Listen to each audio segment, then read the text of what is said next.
எல்லாருக்கும் வணக்கங்க. Welcome to digital Bharathi. So 2 விஷயத்த பத்தி பேசப் போறோம். டிஎன்பிஎஸ்சி குரூப் 4 எக்ஸாம் உடைய கட் ஆஃப் எவ்வளோ இருக்கும் அப்படின்றத பத்தியும், அடுத்து டிஎன்பிஎஸ்சி குரூப் 2, 2ஏ எக்ஸாம்க்கு அப்ளை பண்றதுக்கு முன்னாடி என்னென்ன விஷயத்த நீங்க கவனத்துல கொள்ளணும்? இத பத்தியான சில பொதுவான சந்தேகங்கள். ஸோ அதற்கு தான் இந்த வீடியோ. ஓகே. ஸோ ஃபர்ஸ்ட் வந்து குரூப் 4 உடைய கட் ஆஃப் என்ன இருக்கும்? நம்ம வந்து ஒரு சர்வே வந்து ஒன்று கண்டக்ட் பண்ணோம் சரிங்களா. ஸோ அந்த சர்வேல நிறைய பேர் வந்து பார்ட்டிசிபேட் பண்ணியிருந்தாங்க. ஆல்மோஸ்ட் ஒரு 782 மெம்பர்ஸ் 782 பேர் பார்ட்டிசிபேட் பண்ணியிருந்தாங்க. அதில் நம்ம சும்மா பேசிக்கான சில கொஸ்டின்ஸ் தான் கேட்டிருந்தோம். ஆக்சுவலாக உங்களுடைய ஃபோன் நம்பரையோ உங்களுடைய பேரையோ உங்களுடைய மெயில் ஐடியோ எதுவுமே கேட்கல. ஸோ அப்படி கேட்கவும் கூடாது. ஓகே. ஸோ அதில் வந்து ஜெண்டர் என்ன அப்படின்னு கேட்டிருந்தோம். மோஸ்ட்லி பெண்கள் நிறைய பேர் எழுதுவாங்க. ஆனா, ஆண்கள் தான் நெறைய இது மாரி சர்வே இதெல்லாம் பார்ட்டிசிபேட் பண்ணுவாங்க. சரிங்களா? ஸோ 52% வந்து ஆண்கள் வந்து எழுதியிருக்கிறாங்க. ஓகே. மீடியம் வந்து பார்த்தீங்க அப்டின்னா, உங்களுக்கு வந்து தமிழ் மீடியம் தான் இதுல வந்து 10த் ஸ்டாண்டர்ட் அப்டின்றதுனால நெறைய பேர் தமிழ் வழி படிச்சதுனால, தமிழ் மீடியம் கேண்டிடேட்ஸ் வந்து நெறைய பேர் வந்து இந்த எக்ஸாம் வந்து எழுதியிருக்கிறாங்க. அடுத்து பிஎஸ்டிஎம். ஆப்வியஸா பிஎஸ்டிஎம்மும் நெறைய இருக்கு. ஆ நமக்கு வந்து தமிழ் வழியில நம்ம படிச்சவங்க 10த் வரைக்கும் இருக்கிறவங்க நெறைய இருக்கிறதுனால, இது பிஎஸ்டிஎம் அப்படின்றது பெரிய இம்பேக்ட்ட நம்மளுடைய கட் ஆஃப்ல ஏற்படுத்தாது. இது வந்து அப்ஜெக்டிவ் டைப் ஆஃப் எக்ஸாம் அப்படின்றதுனால பிஎஸ்டிஎம் உடைய தாக்கம் ரொம்ப கம்மியா தான் இருக்கும். போன டைம் குரூப் 2 உடைய மெயின்ஸ்ல நிறைய வித்தியாசம் இருந்தது. 148 எடுத்த இங்கிலீஷ் மீடியம் கேண்டிடேட்ஸ்க்கு வேலை கிடைக்கல. ஆனா 133.5 எடுத்த தமிழ் மீடியம் கேண்டிடேட்ஸ்க்கு வேலை கிடைச்சிருந்தது. 15 மார்க் வித்தியாசம் இருந்துச்சு. ஆனா இந்த டைம்ல குரூப் 2க்கு அந்த அளவு வித்தியாசம் இருக்காதுங்க. For sure. ஒரு 5, 6 மார்க் தான் வித்தியாசம் இருக்கும். பிஎஸ்டிஎம் டிகிரியோடைய தேவை அப்படின்றது உங்களுக்கு வந்து இந்த மெயின்ஸ் எக்ஸாம் இருக்கிற இடத்துல எல்லாத்துலயும் பிரதிபலிக்கும். சரிங்களா? மெயின்ஸ் எக்ஸாம் ரிட்டன் எக்ஸாமா இருந்ததுன்னா அதில் பெரிய அளவு வித்தியாசம் இருக்கும். ஓகே. ஸோ கேட்டகரி அப்படின்னு பார்த்தீங்கன்னா ஆல்மோஸ்ட் 45% ஓபிசி இருக்காங்க, 32% எம்பிசி. என்னன்னா அந்த ஓபிசியில் இருக்கிறவங்க நிறைய ஓப்பன் கேட்டகரியில் இருக்கிறத எடுத்தாங்க.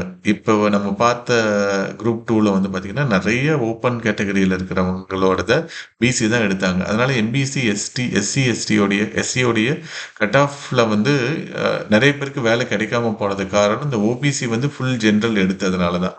அது வந்து உங்களுக்கு மெயின்ஸ் ரிட்டன் எக்ஸாம் இருக்கிறதுனால, ஸோ இதில அந்த அளவுக்கு இம்பாக்ட் இருக்காது. ஓரளவு எல்லாருமே ஈக்குவலா எடுப்பாங்க. ஸ்பெஷல் கேட்டகரியில இருக்கிறவங்க, டிஸ்ட்ரிபியூட்டட் விமன், அப்புறம் டிஃபரண்ட்லி ஏபிள்டு, எக்ஸ் சர்வீஸ்மேன் இவங்களும் பார்ட்டிசிபேட் பண்ணியிருக்கிறாங்க. இவங்களுக்கு ஒரு 10, 14% ரிசர்வேஷன் இருக்கு. சரிங்களா? ஓகே. மார்க்கு சரியான பதில் அளித்த மொத்த வினாக்கள். சரிங்களா? டிஎன்பிஎஸ்சி அஃபிஷியல் கீயின்படி 200 வினாக்களில் சரியாக அளித்தது எவ்வளோ அப்படின்னு நம்ம கேட்டிருந்தோம். ஸோ நிறைய பேர் வந்து போட்டிருந்தாங்க. 173, 171, 169. சரிங்களா? நிறைய மார்க் போட்டிருந்தாங்க. ஸோ நம்ம பின்னாடி நம்ம பார்ப்போம் அது. ஓகே. அப்புறம் முந்தைய வினாக்கள். ஸோ என்னன்னா ஒரு கன்சிஸ்டன்சி இருக்கா இல்லையா? முன்னாடி மார்க் எடுத்தவங்க இப்ப எப்படி எடுக்குறாங்க அப்படின்றதுக்காக, பயிற்சி மையத்தில் சேராம இதுல வந்து 53% பேர் எழுதியிருக்கிறாங்க. சரிங்களா? மார்க்கும் நல்லா எடுத்திருக்கிறாங்க அவங்க. இப்ப அப்ஜெக்டிவ் டைப் உங்களுக்கு பொறுத்தவரைக்கும் பிரிலிமினரில இன்ஸ்டிடியூஷனுடைய தாக்கம் பெருசா இருக்காது. இப்ப நெட்ல எல்லா மெட்டீரியலும், எல்லா கொஸ்டின் பேப்பரும் அவைலபிள். நீங்க பொறுப்பா இருந்தீங்கன்னா கண்டிப்பா எக்ஸாம்ல பாஸ் பண்ணிடலாம். நீங்க பொறுப்பா இல்ல அப்படின்னா ஏதாவது ஒரு இன்ஸ்டிடியூட்ல அது பொறுப்பா இருக்கக்கூடிய இன்ஸ்டிடியூட்ல போய் சேர்ந்தீங்கன்னா உங்களை பொறுப்பா மாத்துவாங்க. ரிசல்ட் நல்லா வரும். சரிங்களா? ஓகே. அதே மாதிரி யூடியூப் பார்த்து மட்டுமே இந்த எக்ஸாம்ல பாஸ் பண்ண முடியுமானா கண்டிப்பா முடியறது ரொம்ப சிரமம். ஸோ நீங்க யூடியூப் மட்டும்தான் பார்ப்பீங்க, படிக்க மாட்டீங்க.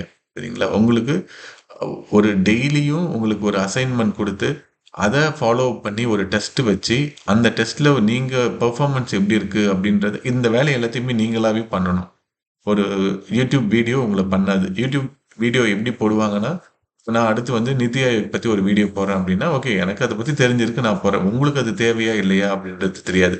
ஆனா நீங்க வந்து என்ன பண்ணுவீங்க, உங்களுக்கு தேவையில்லாத விஷயத்த எல்லாத்தையுமே யூடியூப்ல பார்த்துட்டு இருப்பீங்க. அவங்களுடைய ஆடியன்ஸ்க்காக யாரும் வீடியோ போட மாட்டாங்க. அவங்களுக்கு என்ன தெரியுமோ அத தான் வீடியோவா போடுவாங்க. அதுல ஒரு நேர்த்தியும் ஒழுங்கும் இருக்காது. அதனால தான் நெறைய யூடியூப் பார்க்கறதுனால பெரிய பயன் அப்படின்றது எதுவும் கிடையாதுங்க. ஓகேங்களா? நம்ம படிக்கணும். கிரவுண்ட் ரியாலிட்டி அப்படின்றத நம்ம புரிஞ்சுக்கணும். அதுக்காக நம்ம முயற்சி பண்ணணும். ஓகே. ஸோ இதுதான் இப்ப போட்டது. ஸோ இதை வந்து நான் எக்ஸலில் கன்வெர்ட் பண்ணியிருக்கேங்க. சரிங்களா, பாருங்கள். ஸோ இதில் டாப் மார்க் அப்படின்றது 180 வருது. லாஸ்ட் இயர் 187 அப்படின்னு நினைக்கிறேங்க டாப் மார்க். இந்த டைம் 180. இது இன்ஃபேக்ட் டாப்பர் கண்டிப்பாக இதில் பார்ட்டிசிபேட் பண்ணியிருப்பார் அப்படின்னு உறுதியாக சொல்ல முடியாது. ஆனாலும் 180 அப்படின்றது ஒரு டாப் மார்க்காக இருக்குது. 158 போன டைம் எடுத்திருக்கிறாரு, இந்த டைம் 180 எடுத்திருக்கிறாரு விழுப்புரம் மாவட்டத்தில் இருந்து. சரிங்களா, மேல் தான் இவங்க. என்னன்னா இதில் இந்த மேல் ஃபீமேலும் அதிகமாக 50-50% எடுத்துருவாங்க. இப்போ ரிட்டன் எக்ஸாம் அப்படின்னு போகிறப்ப இந்த ரேஷியோ ரொம்ப கம்மியாகும். ஒரு 65% ஃபீமேல் போவாங்க, 35% தான் வந்து மேல் வருவாங்க. இதில் அப்படி இருக்காது, 50+50 அப்படின்றது தான் வரும். ஓகேங்களா, ஓகே. ஸோ என்னென்னா போன வருஷத்தோடைய டாப் மார்க் 187. இந்த டைம் வந்து கண்டிப்பாக ஒரு ஒரு 3-4 மார்க்காவது கம்மியாக இருக்கும். அதாவது இந்த டாப் மார்க்கில் கம்மியாக இருக்கும், கட் ஆஃபில் கம்மியாக இருக்குமானா கம்மியாக இருக்காது. ஏன்னா நம்பர் ஆஃப் போஸ்ட் வந்து போன டைம் 10,000 இருந்தது, இந்த டைம் 6,000 தான் இருக்குது. இது அதே அளவுக்கு அதிகமாச்சு அப்படின்னா இருப்பதற்கு வாய்ப்புகள் இருக்குது. டாப் மார்க் தான் கம்மியாகுதுன்னா ஒரு 15 கொஸ்டின் வந்து நல்ல கொஸ்டினாக கேட்டாங்க, அதில் நிறைய பேர் மாட்டிக்கிட்டாங்க. அந்த கொஸ்டினை நீங்கள் ஃபஸ்ட்டு மேக்ஸில் டஃப்பான ஒரு கொஸ்டினை எடுக்க ஆரம்பிச்சிருந்தீங்க அப்படின்னா பின்னாடி உங்களுக்கு வந்து எல்லாமே வந்து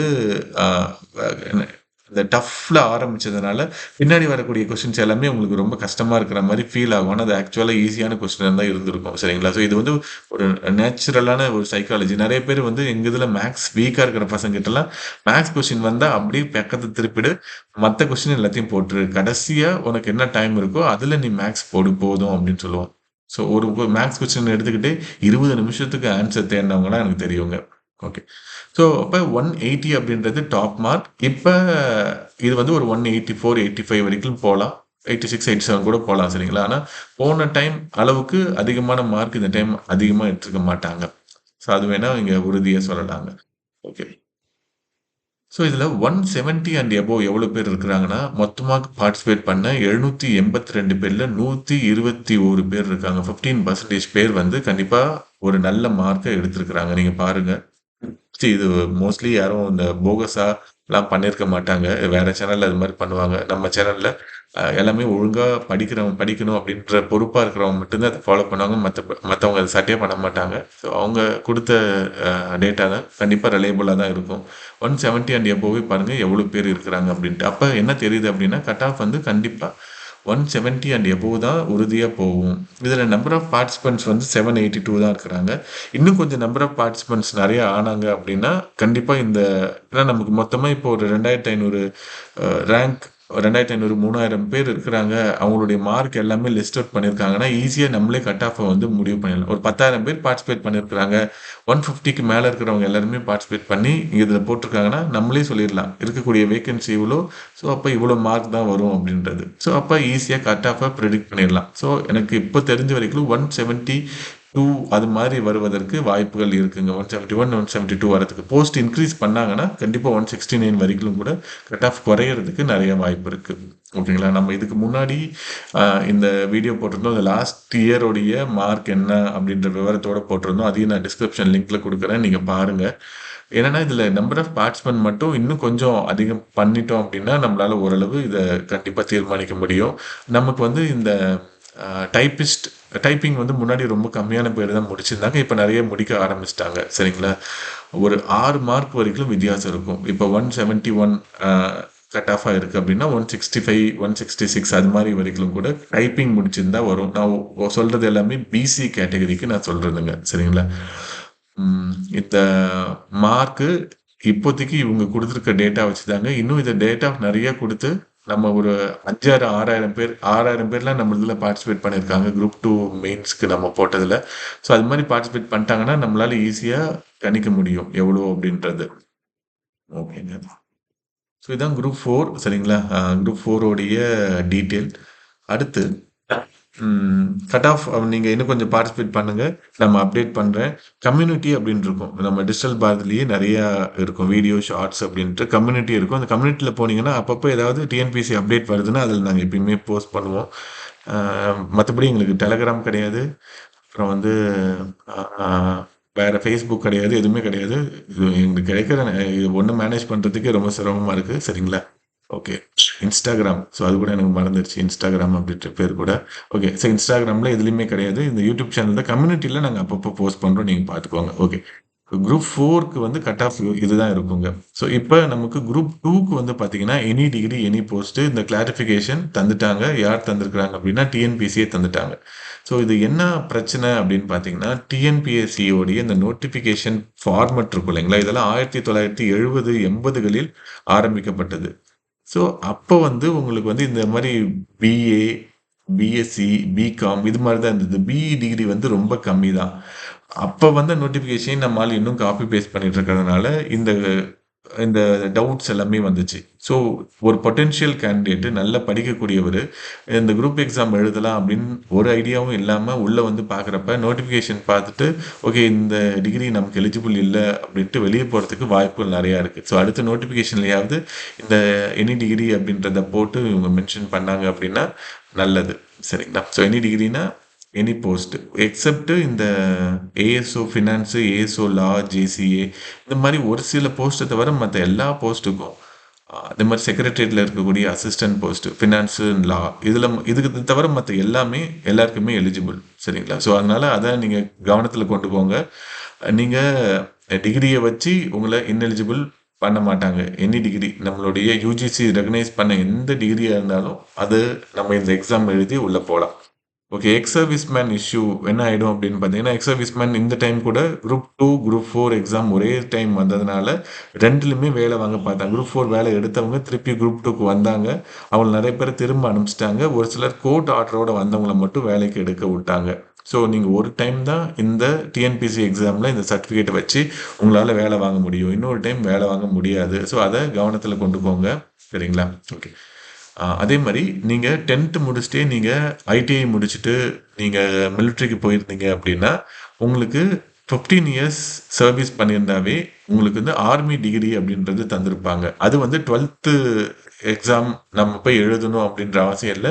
அந்த சர்டிஃபிகேட்ட நீங்க வச்சுக்கலாம். அதுக்கப்புறம் நீங்க ஒரு டிகிரி பண்ணியிருப்பீங்க. அப்ப 10த் படிச்சுட்டு டைரக்ட்டா நீங்க டிகிரி பண்ணீங்க அப்படின்னு இருந்ததுன்னா, நீங்க அந்த சர்டிஃபிகேட்ட நீங்க வச்சு அப்ளை பண்ணிடலாம். ஸோ, அதையும் நீங்க பார்த்துக்கோங்க. அந்த சர்டிஃபிகேட்டோடைய டேட்டு நோட்டிஃபிகேஷன் டேட்டுக்கு ஒரு நாள் முன்னாடியாவது இருக்கணும். சரிங்களா? அந்த சர்டிஃபிகேட்ட நீங்க 10த் சர்டிஃபிகேட் நீங்க வச்சிருப்பீங்க. இப்ப மிலிட்டரி டிகிரி சர்டிஃபிகேட் வாங்குனீங்கன்னா, ஒரு நாள் முன்னாடி இருக்கிற மாரி ஒரு சர்டிஃபிகேட்ட நீங்க இன்ஃபாக்ட் நீங்க 15 இயர்ஸ் சர்வீஸ் எப்பயோ முடிச்சிருப்பீங்க. அப்பயே நீங்க வாங்கியிருந்திருக்கலாம். அப்ப வாங்காதத நீங்க இப்ப வாங்குங்க. வாங்குனா தான் அப்ளை பண்ண முடியும். இப்படி நீங்க நெறைய பேர் ஓப்பன் ஸ்கூல்ல 12த் முடிச்சுட்டு அப்புறம் டிகிரி பண்ணியிருப்பீங்க. ஓப்பன் ஸ்கூல் அப்படின்றது இவங்க எடுத்துக்க மாட்டேங்கிறாங்க டிஎன்பிஎஸ்சி. அதனால அதையும் நீங்க பார்த்துக்கோங்க. ஸோ, எந்த சர்டிஃபிகேட்டா இருந்தாலும் ஒரு நாள் முன்னாடியாவது இருக்கணும். நோட்டிஃபிகேஷனுக்கு ஒரு நாள் முன்னாடி இருக்கணுங்க. சரிங்களா? ஓகே. ஸோ, அடுத்து 10+2+3 பிஎஸ்டிஎம் சர்டிஃபிகேட் வந்து நீங்க 10த் வரைக்கும் முழுமையாக தமிழ் மீடியம். 11, 12 முழுமையா நீங்க தமிழ் மீடியம். அது மாரி அடுத்த 3 டிகிரியும் தமிழ் மீடியம். 15 வருஷமும் நீங்க தமிழ் மீடியம் பண்ணியிருந்தா மட்டும் தான் பிஎஸ்டிஎம் எலிஜிபிள். நான் 10த் படிச்சுட்டு பிரைவேட்டா நான் 12த் எழுதுறேன். அப்புறம் கரஸ்பாண்டன்ட்ல படிக்கிறேன் அப்படின்னா, நீங்க பிரைவேட்டா நீங்க எழுதுறதுனால 11த் படிக்காததுனால பிஎஸ்டிஎம் சர்டிஃபிகேட் வாங்குறதுல உங்களுக்கு இஷ்யூஸ் இருக்கும். சரிங்களா? அப்ப நீங்க இன்எலிஜிபிள் ஆயிடுவீங்க. ஸோ, அதனால நீங்க ஃபுல் அண்ட் ஃபுல் இப்ப நெறைய பேர் வந்து என்ன பண்ணுவீங்க, ஆ 10த் நம்ம வந்து முடிச்சுட்டு, அடுத்து டிப்ளமோ படிக்க போயிடுவீங்க. அது ஒரு 3 வருஷம் கோர்ஸு. சரிங்களா? அதுக்கப்புறம் அ இன்ஜினியரிங் படிச்சுட்டு, கரஸ்ல ஏதாவது ஒரு டிகிரி போடுவீங்க. அதாவது BA Tamil, BA economics Tamil medium அப்படின்ட்டு. நீங்களும் இன்எலிஜிபிள் ஆயிடுவீங்க. என்னன்னா பிஎஸ்டிஎம் டிப்ளமோ வந்து பிஎஸ்டிஎம்மா இவங்க கன்சிடர் பண்ண மாட்டேங்கிறாங்க. அதனால அதையும் நீங்க கவனத்துல கொண்டுக்கோங்க. பிஎஸ்டிஎம் வச்சு நான் அப்ளை பண்ணிட்டேன். எனக்கு வந்துருன்ட்டு லெதார்ஜிக்கா படிக்காதீங்க. ஸோ, நீங்க இன்எலிஜிபிள். டிப்ளமோ படிச்ச எல்லாருக்கும் பிஎஸ்டிஎம் சர்டிஃபிகேட் வராதுங்க. அதே மாதிரி நம்ம ஸ்கூல்ல நீங்க என்னன்னா, நீங்க ஸ்கூல்ல படிக்கிறப்ப ஏதாவது ஒரு வருஷம் ஒரு லீவு எனக்கு ஒருத்தவங்க கால் பண்ணாங்க. நான் 12த் படிக்கிறப்ப ஒரு ஆக்சிடென்ட் ஆனதுனால கடைசி ஒரு 4 மாசம் என்னால போ முடியல. என்ன வந்து பிரைவேட்டா தான் அவங்க ஸ்கூல்ல எழுத வச்சாங்க அப்படின்ட்டு. ஸோ, அந்த பிரைவேட்டா அவங்க எழுத வச்சதுனால டிஎன்பிசில அவங்களுக்கு வேலை குடுக்கல. சரிங்களா? ஸோ, நீங்க தமிழ் மீடியம் படிக்கல, பிரைவேட்டா படிச்சிட்டீங்க அப்படின்ட்டு. அதனால அதெல்லாம் நீங்க கவனத்துல கொண்டுக்கோங்க. அதுக்கப்புறமா நீங்க பாருங்க. ஆ அதே மாரி பிஏ தமிழ் நான் படிச்சிருக்கிறேன் அப்படின்னா, பிஎஸ்டிஎம் சர்டிஃபிகேட் வாங்கணுமா அப்படின்னா, வாங்கணுன்ற அவசியம் கிடையாது. லிட்டரேச்சர் படிச்சவங்களுக்கு வாங்கணுன்ற அவசியம் கிடையாதுங்க. ஓகேங்க. ஸோ, இதுதான் இந்த 10+2+3 பிஎஸ்டிஎம் இஷ்யூஸு. நீங்க வந்து 10த் முன்னாடி 8த் தனியா எழுதுவாங்க. அப்புறம் 10த் தனியா எழுதுவாங்க. அப்புறம் 12த் தனியா எழுதுவாங்க. அப்புறம் டிகிரியும் படிப்பாங்க. இவங்க எலிஜிபிளா அப்படின்னா, எல்லாமே பிரைவேட்டா படிச்சவங்களுக்கு எலிஜிபிள் தான். ஆனா, பிஎஸ்டிஎம் மட்டும் கிளைம் பண்ண முடியாது. ஃபைனல் இயர் ஸ்டூடண்ட்ஸ் வந்து அப்ளை பண்ணலாமான்னா, எகெயின் இங்கேயும் டிஎன்பிஎஸ்சி உடைய இஷ்யூ. என்ன அப்படின்னா, உங்களுக்கு ஒரு 7, 8 வருஷம் முன்னாடி 2013 பேட்ச் சரிங்களா? அவங்க தான் கடைசியா ஒரே ஒரு பிரிலிமினரி எக்ஸாம் எழுதிட்டு மட்டும் வேலை வாங்குனது. அந்த பேட்ச்ல எப்படி இருந்ததுன்னா, ஒரே ஒரு பிரிலிமினரி எக்ஸாம், அப்புறம் இன்டர்வியூ அப்படின்றது இருந்தது. அப்ப என்ன ஆயிடும், உங்களுடைய எக்ஸாமுடைய நோட்டிஃபிகேஷன் வர்றப்ப, நீங்க காலேஜ்ல படிச்சு முடிச்சிருந்தா தான் ஒரே ஒரு பிரிலிமினரி எக்ஸாம். எழுதுனதுக்கு அப்புறம் மெயின்ஸ் கிடையாதனால இன்டர்வியூ தான் டைரக்ட்டா. ஸோ அப்ப என்ன ஆயிடுச்சுன்னா, ஆ இந்த ஃபைனல் இயர் ஸ்டூடண்ட்ஸ்க்கு இன்எலிஜிபிள் அப்படின்றது சொல்லிட்டாங்க. ஆனா, அப்பவே குரூப் 1க்கு எப்படி இருந்ததுன்னா, அது 2 ஸ்டேஜா இருக்கும். பிரிலிமினரி இருக்கும், மெயின்ஸ் இருக்கும். இன்ஃபாக்ட் அப்புறம் இன்டர்வியூவும் இருக்கும். ஸோ பிரிலிமினரி படிச்சுட்டு இருக்கிறப்ப ஃபைனல் இயர்ல அவங்க ஜான்வரி, பிப்ரவரில நோட்டிஃபிகேஷன் வரப்ப, அவங்க வந்து ஃபைனல் இயர் படிச்சுட்டு இருப்பாங்க. பிரிலிமினரி எக்ஸாம் எழுதுறப்ப ஃபைனல் இயர் வந்து முடிக்கிற எக்ஸாம்ல இருக்கும். ஸோ அது முடிச்சதுக்கு அப்புறம் அவங்க போயிட்டு மெயின்ஸ் எழுதுறப்ப ஃபைனல் இயர் கம்ப்ளீட்டா முடிச்சிருப்பாங்க. மெயின்ஸ் அவங்க போறப்ப ஃபுல் டைமா அவங்க மெயின்ஸ்க்கு படிப்பாங்க. அப்ப சர்டிஃபிகேட்ஸ் எல்லாமே வந்திருக்கும். ஸோ, அதனால என்ன பண்ணிட்டாங்க, குரூப் 1க்கு வந்து ஃபைனல் இயர் ஸ்டூடண்ட்ஸ் எலிஜிபிள் சொன்னாங்க. குரூப் 2க்கு இன்எலிஜிபிள் சொன்னாங்க. ஆனா, இப்ப தான் குரூப் 2ல வந்து 2 ஸ்டேஜ் அப்படின்றத கொண்டு வந்துட்டாங்க இல்லைங்களா? இதையும் இன்னும் மாத்தாம இருக்கிறாங்க. இதையும் கண்டிப்பா அடுத்த வருஷம் மாத்தணும். எப்பல்லாம் மெயின்ஸ் இருக்கோ, அப்ப ஃபைனல் இயர் ஸ்டூடண்ட்ஸ் வந்து எலிஜிபிள் தான். ஓகே. எந்த சர்டிஃபிகேட் இருந்தா நான் அப்ளை பண்ணலாம்? இப்ப நெறைய பேர் கரஸ்ல பண்ணியிருப்பீங்க. எந்த சர்டிஃபிகேட் இருக்கணும் அப்படின்னா, உங்களுடைய ப்ரொவிஷனல் சர்டிஃபிகேட்டோ, இல்ல டிகிரி சர்டிஃபிகேட்டோ, இல்ல கன்சாலிடேட் மார்க் ஷீட்டோ இருக்கணும். அந்த 3ல ஏதாவது ஒண்ணு எக்ஸாம் டேட்